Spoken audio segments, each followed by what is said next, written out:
quote James Callis, a New Testament scholar. He says 80% of the Gospels are about power and authority.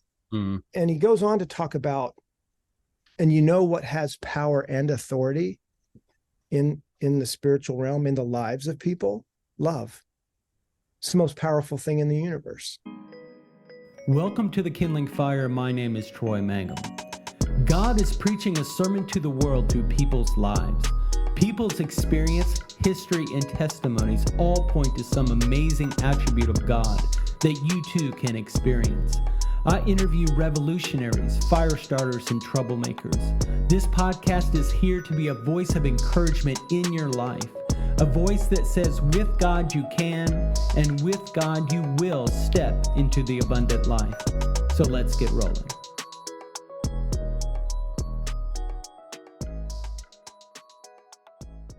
Guys, you guys are in for such a treat. I have Michael Thompson back on the show from Zoweh Ministries. Thank you for coming back on, Michael. Man, so good to be with you, and loved even our, it happens this often, right? You wish the recording was on when we first logged on, and got to catch up because, you've been in my life 15 years, maybe. Yeah, and right around there. Had the privilege to be a part of yours, and our kids were younger, now they're young in that young adult space, and our marriages have not just survived, but had beautiful chapters as well. So yeah, man, it's love you, bro. Love what you're doing, and honored to be here with the Kindling Fire crowd, and look forward to what we get into today. Really. Yeah, I tell you what, I there's not a lot of times when I can have conversations with people that I've walked so closely with. And for those that have, know a little bit of my story, Michael was key. God used Michael so importantly to help restore my marriage, help restore me, help restore my family. Very involved with his men's ministry and ministry in general, and his books. And so he's a friend, he's a mentor, he's a great cigar buddy. Yes. We should get you outside, and we could take this up a notch with something to puff on. But yeah, that's for another time. But yeah, that's true too. So why don't you, for those that don't know you, so introduce a little bit about yourself, a little bit more, and then we're going to get into your latest book, which I'm super excited to talk about. Thanks. In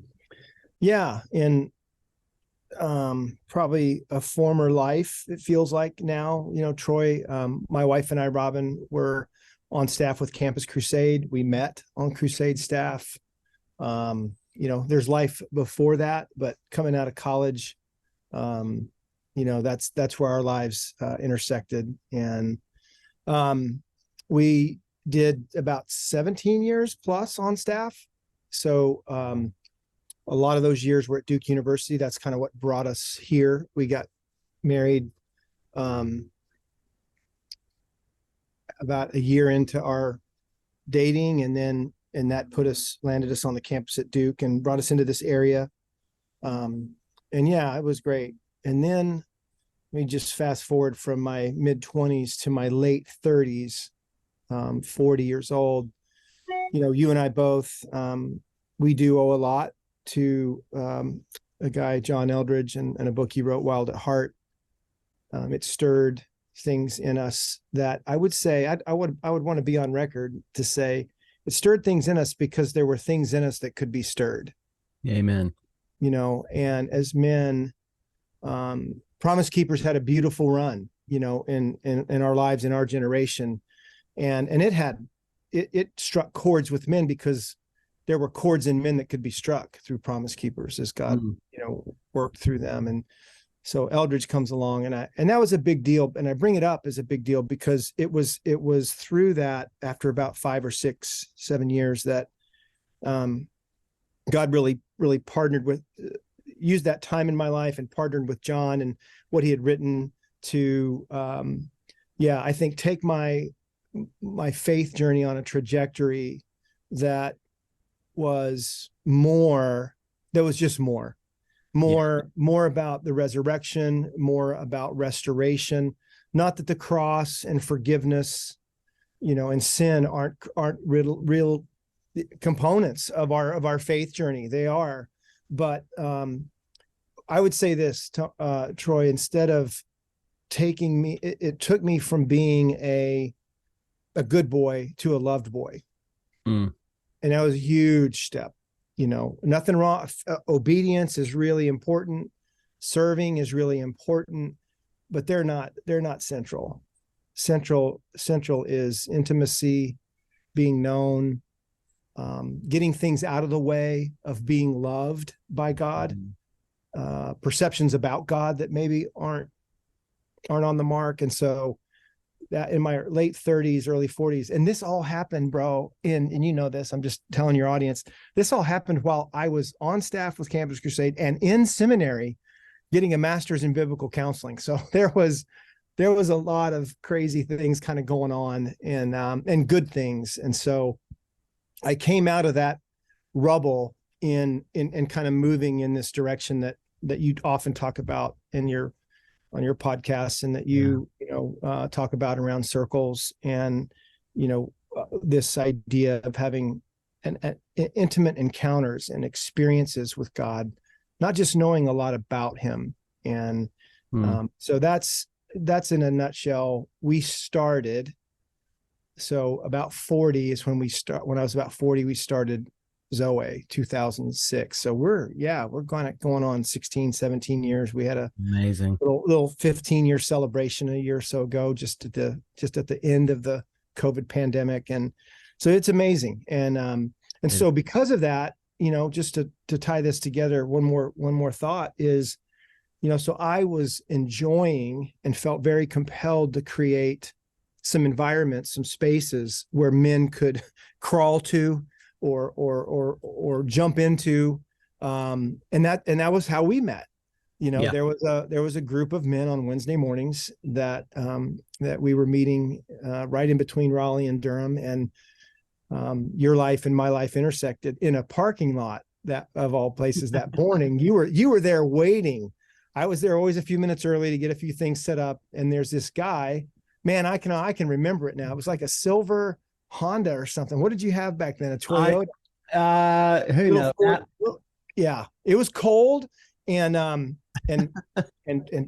Troy was waiting for me because he heard about this group of guys, and like all of us have chapters and moments where we're desperate, and I was. That happened to be a time when Troy was desperate, and we walked in that building and have been friends since. So yeah, I thought that gives our audience a little background. And so Zoweh's a group, a redemptive community, a crowd of friends. There's 10, 11 actually now that are day to day, and then there's a larger group of allies like Troy, and we have the official 501c3 world of nonprofit, but we really do try to operate as a redemptive fellowship, discovering the goodness of God, understanding the life of God. Life with God is opposed violently, and what is it to walk in that love relationship in the midst of a very intense battle for the hearts of men and women. And so that's kind of how we roll, and try to keep that in our bearings as our north. That's how we want to roll, and then encourage and love on as many people as we can along the way. While no fellowship of the heart is perfect, and so there's always a few bruises along the way. Like, did you just hit me in the, what did you say? So anyway, and I know I've done that some too, but yeah, being committed to, working it out and walking in love. So yeah, that's a little bit about us, a little bit about Zoweh. That's good. Mm-hmm. So let me kind of give an outside in perspective. So, I'll hit a couple points, and then I would just talk about sort of the glory of your life, if you will, which we're going to talk about here. So one, you do these, Zoweh does men's retreats called Heart of a Warrior. Yeah. And you do women's retreats called Deepening weekend. Deepening Weekends, and then you do marriage retreats called the Redemptive Weekends. The Rendezvous Project. Rendezvous, and you do, and you've also authored Search and Rescue, first book, Heart of a Warrior, second book, and then we're going to be talking about the third book today, King Me, and just about the glory of your life. One of the things that, as an outsider and a participant in this community that God has entrusted to you, is that it's not just you that's awesome.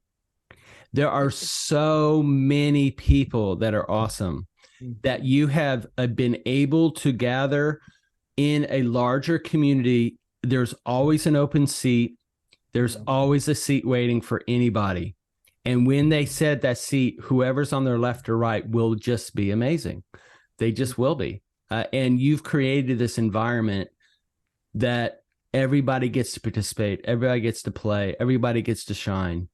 And it's just been such a redemptive community. I've learned that term from you. It's a beautiful term. Hopefully, maybe we can unpack it a little bit more. If not, please go to the Zoweh website. You have great material on the redemptive community and what that means. But one other thing is that I mean, you're very quotable, but one of the quotes that I remember from you very distinctly is, hey, if your men's small group isn't ending in friendship, then what are you doing? Mm-hmm. What's your point? What's your purpose? Mm-hmm. And that is such a great kingdom understanding, that these things should end up in brotherhood, in true friendship, not platform audience, star. Yeah. Fans. No, it's hard to, and it's hard to do, right? You know, it's hard to do. But it can be done at the same time. Yeah. Yeah. Well, you've proven it. It can be done. Anyway, so we just have a little bit of a love fest here, aren't we? Bromance, no doubt. Romance, man. So let's talk about this new book. So, the title of the book is called King Me, and I think the place I want to start is that can be to some people a little esoteric language. Like, what do you mean? I'm a king, like as in Middle Ages, or like what is there a kingdom version of this? So I'd really love to hear from you, just at a defining terms, like what do you mean king me? What's kingship to you? And then we can get into more of the details. Great question. It's always good to define a few things before you talk about them too much. But, for me, I think authors or writers like you, songwriters, there's a journey to their lives, and what they tend to write about, poets, anybody who's attempting, anything creative or the arts. If you're cooking, your cooking should get better, and it reflects you.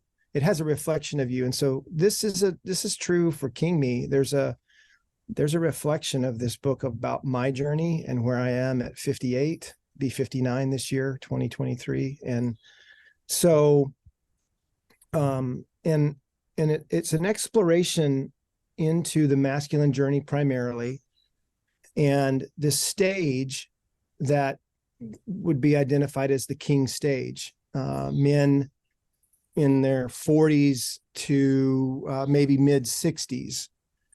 And there's a pinnacle to life, which might be the elder sage stage. That's the pinnacle to life. But there's a pinnacle to the masculine journey when, in this stage of the king stage, men have worked hard, not primarily worked hard. They've got influence. They've got a kingdom. And Dallas Willard talks about a kingdom is where your will is done, where your will is expressed, where you can bring, who you are, what you are is kind of on display in that space, and it affects people. And so, on the landscape of the planet right now, you could say one of the reasons King Me got written is because there's a real shortage of good kings. That's not the reason, but it could be a reason why writing about redemption and restoration and healing and training, and what does that look like along the masculine journey for a man. Because it's not a matter of if you might get hit, or you might get hurt, or you might be wounded. It's guaranteed. Jesus was very clear on that. The disciples are clear on that. You will have trouble. You will be betrayed. You will be hurt. And even our family of origin, that's enough there just to lend itself to most people. That's as far as they need to go. Like, oh yeah, my mom left, or my dad left, or, no, my parents stayed together, but it was not good, or, step kids and step families. And that's not to indict any of that. I'm just saying that there's a lot of spaces for people in this fallen world to be hurt. And so therefore there's need for people to be healed and restored. And I think that's something that God actually specializes in. And so King Me is this idea, and the checker game. I mean, we all do that. That's kind of the expression. You navigate the board, and you have an opponent, you have an adversary in some ways, and you're navigating and trying to get to a certain position where there's this validating moment where you become a different piece, and you have this, I've got to this place, it's King Me, and it's, I would probably say that the language is more of a request than it is a demand, honestly. That we as men, we long to be and desire to be validated and initiated. And if we're honest, Troy, we were talking before we turned things on, we're in a stage, we're in days of you're in my life where we've never been before. With Kat, with Robin, with our children, we've never been here before. So there's always, this ongoing need to do it well, to love, to protect. How we uniquely bear God's image, I think, as men in the masculine gender, masculine image bearers, if you will. And what does that training look like? Who taught us to be men? Was it other boys? Was it culture? And yet all the way full circle now to when you look at the original job description in the garden, God creates, and then he shares creation. He shares this, and he entrusts parts of creation literally to Adam and Eve. And he says, now reign and rule. Now reign and rule. You're in charge. Take care of things. Take care of each other. Love each other. And so it's in our DNA. It's in the original job description. And I think it's in our desire now. If Gary Barkalow, our friend, taught us anything, right? There was one thing that I'll never forget, that desire has a way of reflecting design, and design has a way of reflecting desire.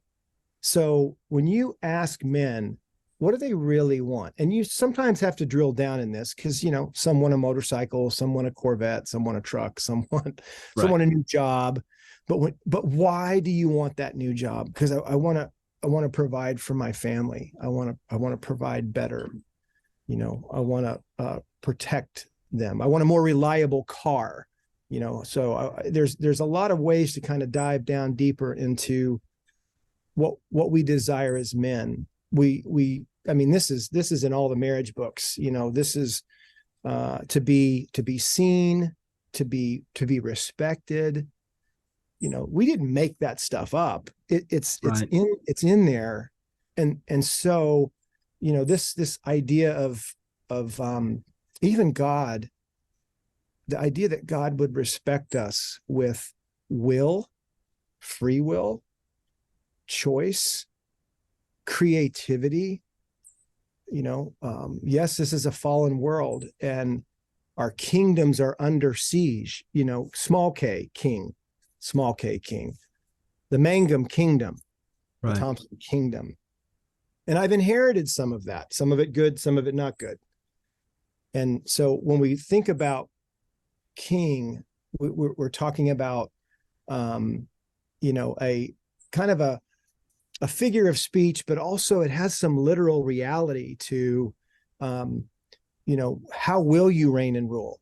How will you progress to this stage? Because it's a linear movement, and yet it's in you to become that. And I go in the book, you can go into Israel and Judah, and you can look at what, how that went, for what a good king was a king who walked with God. The kings that weren't good, they tried to provide and protect for themselves. Yeah. And so those are just some things that I began to explore in my own journey. And the last little piece that I would say has been true. I was coming to understand how, Troy, there's this biblical reality. It's actually, once you start seeing it, it's a very vivid thread. It's not hidden. It's a pretty vivid thread through the theological tapestry of things. And that is that the scriptures talk a lot about power and authority. Mm-hmm. So there's you rule and you reign with power and authority. We're image bearers. That's what God does. That's what Jesus did. And Jesus is so kind and good and loving, and yet he is strong. And he is committed, right, to the Father and to the mission of redemption and restoration. And so when I think about our part in, and that's a good word for it, partaking in his power and authority. And you see this in the scriptures. Jesus gave us, he sends out his friends, right. He gives them his power and gives them authority. And then they go, and he says, go, I want you to go do what I do. I want you to go heal the sick, tend to the brokenhearted. And by the way, any demons you run across, I want you to take care of them too. They've seen him do it. They've watched it. Now he's going to empower them with his power and authority. And he says, vine and branches, you stay linked to me, you stay connected to me. And this is how we're going to go. So they come back after the scrimmage and they report back, come back in pairs, and they come back and say, oh my gosh, Jesus, that was so cool. We got to do what you do. And Jesus says, what does Jesus say, Troy? Yeah, I love this. He basically says, do not rejoice that Satan fell from, fell like a lightning. Cast out demons and all that. But do not rejoice in that, but rejoice that your name's been written in the Lamb's Book of Life, which is about belonging, not what you can do. It's about who you are. And that's where your doing comes from. It's the belonging and the identity. And so Jesus is basically saying in that moment, this is going to work. I'm going to distribute to you, my friends, my power and authority. And that's men, women, his followers, his image bearers. And yes, you're going to have to learn how to do this. You're going to have to learn how to do it's like anything else. You're going to have to learn how to do this. And you're going to have to unlearn some other things. Peter. John, you're going to Troy, Michael. And that's what we, I think there's something about the chosen that we all love when we see these guys. And they're not the knuckleheads that sometimes they're portrayed to be. We're endeared by Matthew and Luke, and they did a fantastic job. And these are people who are learning, oh my gosh, this is who he is. This is what he does. And we're the same people, that we're learning. This is, oh my gosh, this is what so King Me's a bit of an expression of, where I'm at on my journey and the opportunity to, I think his name is James Callis. I quote James Callis, a New Testament scholar. He says 80% of the Gospels are about power and authority. And I was like, wait a minute. Is that true? Yeah. That's amazing. And it is amazing. It is amazing. And he goes on to talk about And you know what has power and authority in the spiritual realm, in the lives of people? Love. It's the most powerful thing in the universe. So you start to drop love in there, and love one another, and the power of that, and the ways in which we can wield the love of God in us and through us. You start to 80% maybe is reachable, and how this looks. And Jesus was very much about, remember when the Pharisees are creating this little ruckus, this rumor, this idea that, well, Jesus, by what power and authority do you do this? And they answer their own question. Well, Beelzebub, the devil, or he does this. And Jesus says, wait a minute. That makes no sense at all. You guys are reaching for straws, man. That what kingdom would stand that would try to destroy itself by, that you got it all wrong. And this starts to point towards the trajectory of, his sonship and who he is in the kingdom, because he is the King of Kings. Right. And that's another part, he's the King of Kings, and we're the small K kings. Yeah. And that's good. so those are just tenets and places that I know I wanted to look at Jesus's life, because if we don't have Jesus right, the first part of the first chapters, if we don't have Jesus right, it's going to be really challenging for us to get right. Yeah, I love that, the title, the King of Kings, and who are the kings. Yeah. So the thing that's like in the back of my mind through everything you're saying is that famous Dallas Willard quote. And that is, what is the chief matter, what the chief purpose of God, or the chief matter? Do you know the one I'm referring to about being entrusted with his power? Yeah. See if I can. Yeah. The primary work of God, I'm giving pretty close paraphrase, but the primary work of God is finding men and women whom he can entrust his power and authority.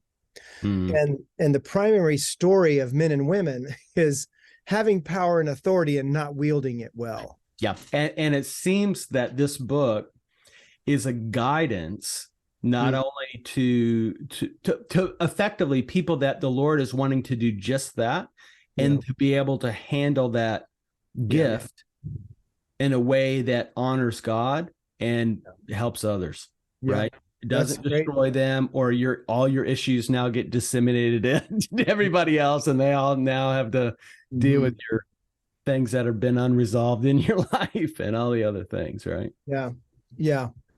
And the opportunity, when you said that, I thought about in my life, and Robin's, we're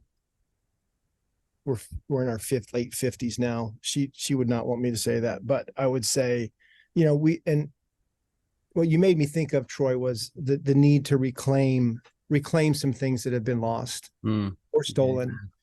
Reclaim some territory with our children, reclaim some territory that even with some of our beliefs about ourselves, and the critic that we live with, and the accuser that comes at us, and the false self that is not good, but we all have one. Yeah. And so the book has some very important kind of how to take back lost ground. And this idea, one more piece is, if what Jesus did and is doing is in order to free us, right? Galatians 5:1, it is for freedom that Christ came. The question really is, why aren't more of us free? Or how many of us are really experiencing God in a way that though we're in this place, and though we contend with some things, we are living in a freedom. And so there's, ultimately, there's several chapters that are kind of coming at that from some different places, and then along the masculine journey, which is, about a third of the book is kind of breaking down the decades of a man's life, and how it should have gone, and how it could go wrong, and hopefully giving men an opportunity to see answer the question, well, what happened to you? What happened? So I think that I'll make a statement, and then I'm gonna point something the listeners to a quote in your book, and I want you to have to respond. But the statement is that people's view of freedom is, oh, right, you're in Hawaii at the beach, you're free, right? You don't have your cell phone, you're in a nirvanic kind of free state.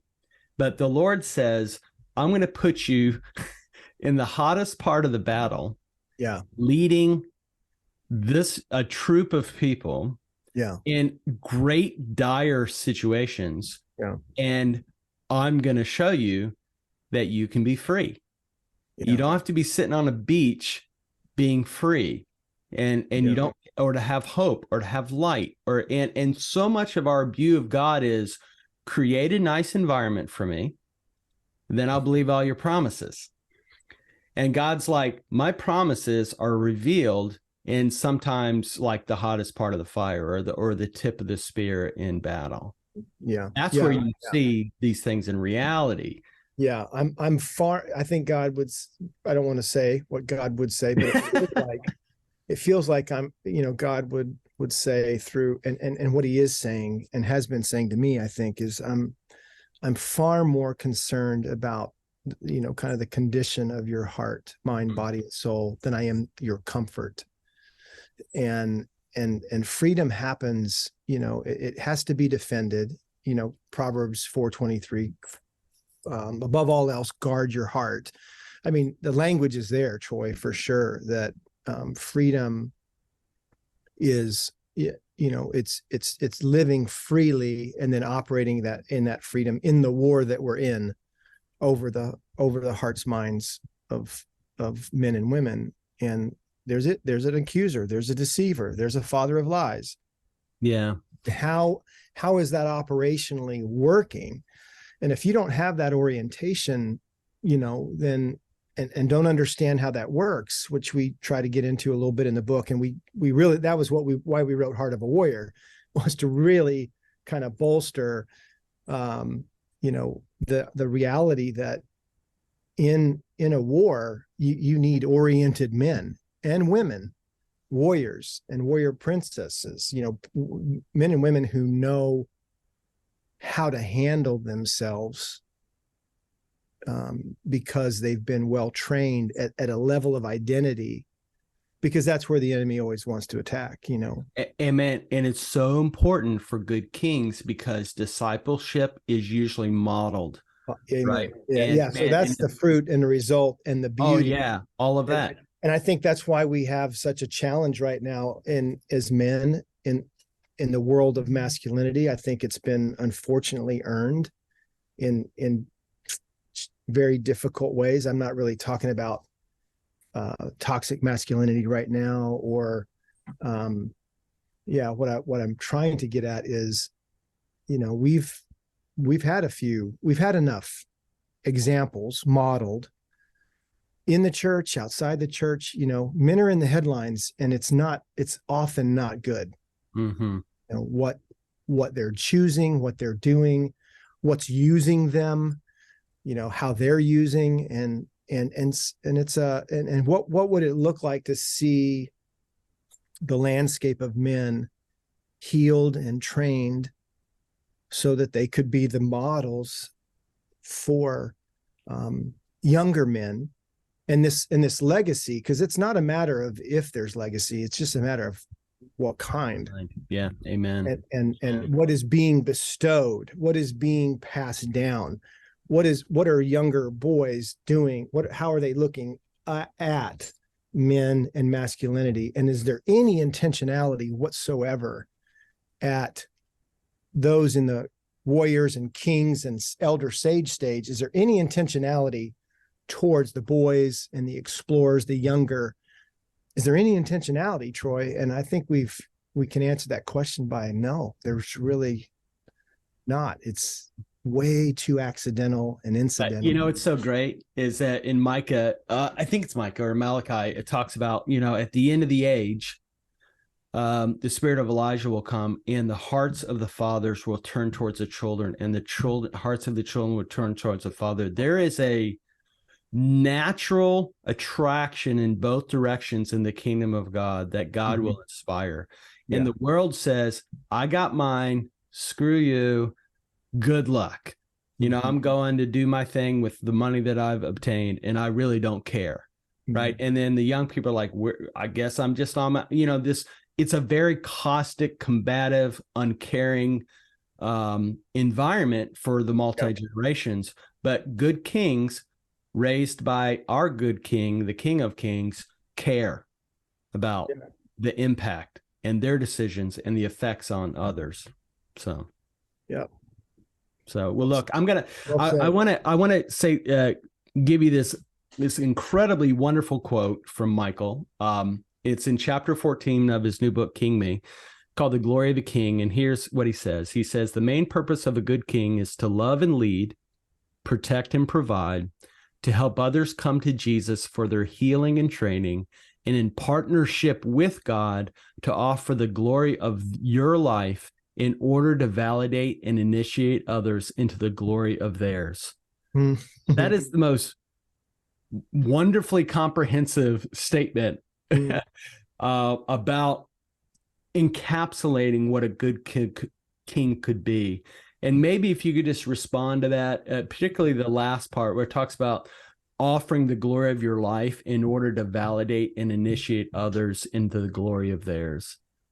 I mean, that's a wonderful statement. Yeah, I think I'm 95% sure that's a later statement. There's a couple hundred pages before that. Oh yeah, it's chapter 14. It's like right at the end. Yeah. And so, hopefully I've earned the right after 200 and some pages to say, okay, this, let's stop here and put the map down and just kind of look out over the landscape. And do you see now that all this restoration and the healing and introducing you to your goodness, and then inviting that goodness into this battle, into the game. This is all for others. And when you come to that place and you understand, the small g glory of your life, that's really the result of discovering who I am to Jesus. What does the Father in heaven say about me? What does the Trinity think about me? And a lot of us have a story that tells us, well, they're really not that happy with you. So that's not good, but when how affectionate, is a God who's in love with you. And what does that look like in raising you up or helping recover and restore parts of us that somehow got hurt and diminished or accused, wounded along the way. And so, that glory piece is kind of a little deeper dip, if you will, into we bear his image. God has a glory. There's a weightiness. Glory is defined in the scriptures as synonyms like weightiness, splendor, the effect of something, right? I'm looking at I could pick the pictures behind you. They all tell some story, and I'm just guessing because they're pictures that you love, they represent something about you and why you love them. So there's a glory to those pictures. There's a weightiness to those pictures. There's an expression. There's an effect that those pictures have on you, and you would have to talk about them. A cardinal, a robin, in your pictures. Yeah. So that's what I mean by glory. Troy, you have a glory. You talked about that. You mentioned it earlier in the at the beginning of the show, of the podcast. And so, but most image bearers, most Christ followers, their glory has been hijacked along the way.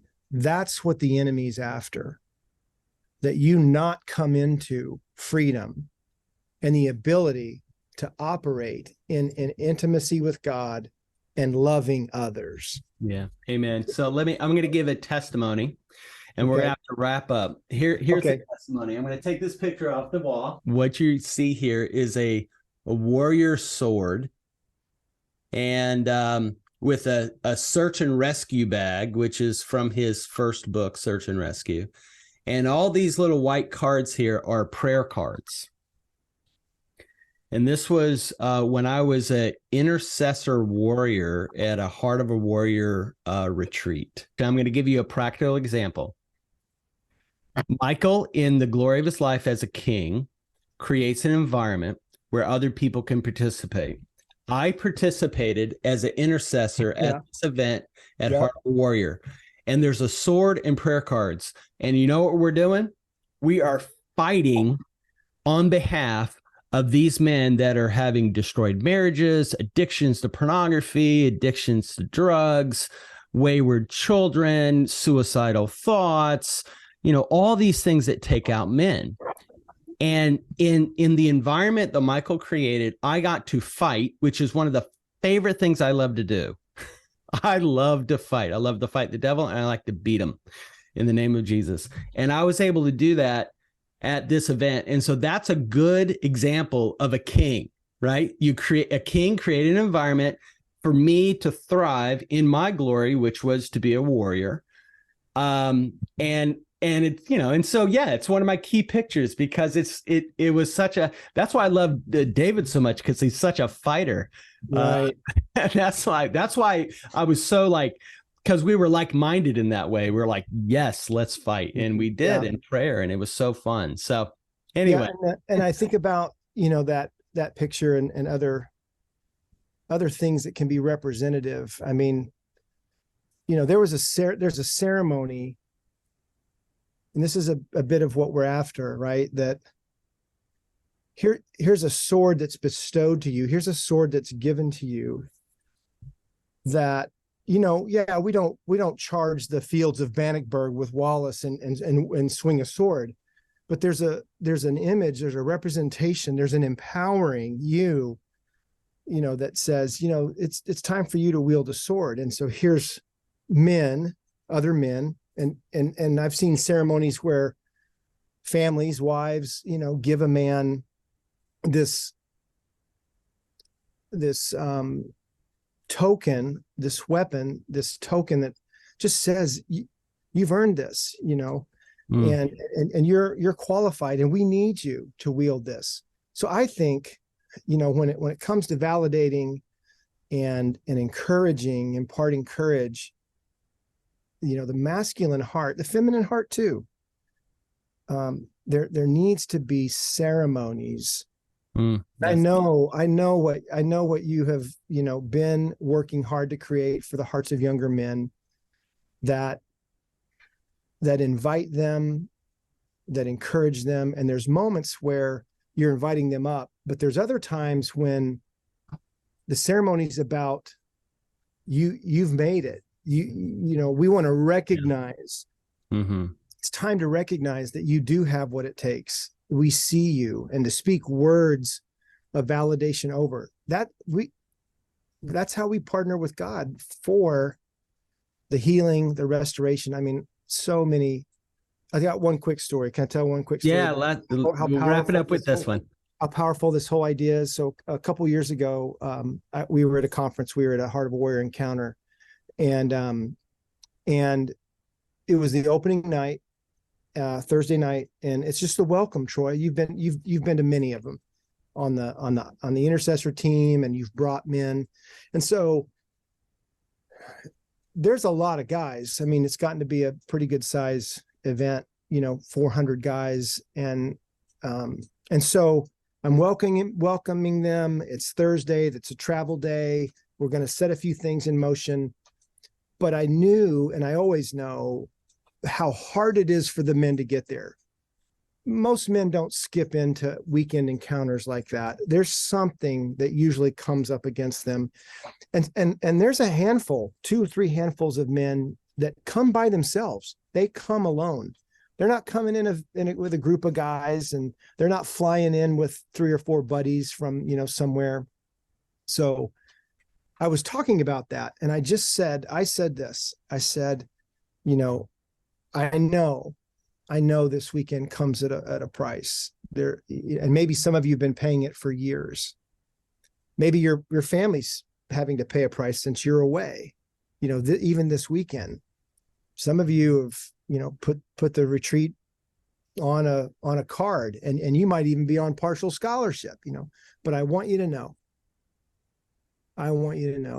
how proud I am of you for being here. And let it sit there for a couple seconds. And then, so here's what's going to happen this weekend, and I go on. So it's a, hour long beginning. Yeah.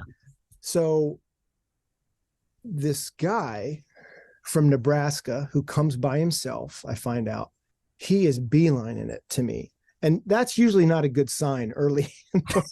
It may not be a good sign. Somebody's coming at you and wanting to, get a piece of your time. And so, but he came up to me, and he started to talk, and just started to cry, cry. And I was like, oh, bud, what's up? He said, I have never heard the words, I'm proud of you,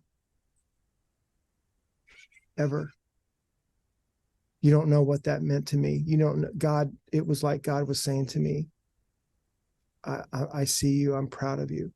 I'd never heard that. I did not even know how much I wanted to hear that till you said that. And I could say with, a big grin, I said, well, buddy, you're in the right place. Stick around, He said, I could go home. He drove 20 hours. He drove from Nebraska to come to that conference. So it was a cost. It was a price. But he had read a book. He had read a book that stirred him. Yeah. And all of that. To think about all that had to be arranged for that moment. And I meant it. I was proud of those guys, because I've been those guys. I am that guy. Yeah. Yeah. So that kind of validating. Some ceremonies are planned. You get a card. It's going to start at 7, and we're going to do this thing for John or Bill or Troy. But in the kingdom, there's some ceremonies that you don't have any idea what's being arranged on your behalf. Man, that's a good story, because men desperately need to hear it. And they desperately need to be in a position where they can receive it as the Lord wants to give it to them. And that he was prepared, knowing all that he had done and all that. And so the Lord had already tenderized his heart. And he was like, now I'm going to give you a wonderful gift of a father's love. Mm-hmm. And all men need that. And I guess the good news is it's available, guys. It's available. And you may very well have to fight for it. You know that, Troy. Amen. It may require something of you. It doesn't just come in the mail as a surprise package. There's a few that happen that way, but I agree. That was good. Love what you said. Yeah. That's so good. Well, Michael, thank you so much. I knew this was going to be a great conversation. Yeah, I'm sorry about the battery. I'm juiced up again, and ready for round 2 and 3 and 4, and and I know we could go there, but thank you for even wanting to talk about King Me. It'll be out in March sometime. Okay. Amazon's going to have it, and other retailers, and I feel like this is just one of those, as you've written from your story and your walk with God, you're just hopeful. Of course, there's a vulnerability and a hopefulness that it would encourage somebody, that somebody would find it at the right time. It would find them, so I appreciate you letting us, you wanting to talk about it. And kind of throw it out there. So yeah. So in the meantime, if people want to know more about your ministry and etc., I believe they can go to Zoweh, ZOWEH Yep. ZOWEH. .org Right. and hear all the wonderful things that God's doing through Michael and the team. So yeah, man. Thanks. Yeah. hey, you're welcome. Yep. Yep. Bless You're you, a good man. man. You're a good king, bro. Yep. Hang Thank you. on. I Hang on receive to it. All I right. receive it. Good. Thanks for having me. Hey guys, thanks for listening to the podcast. If you want to connect, go over to Instagram, search Troy Mangum or the Kindling Fire, and we can connect there. And that would be a great way to kind of stay in touch. I am doing a YouTube channel, so we do video formats of these podcasts, and we'd love to have you look there. Okay, guys, until next time, be awesome.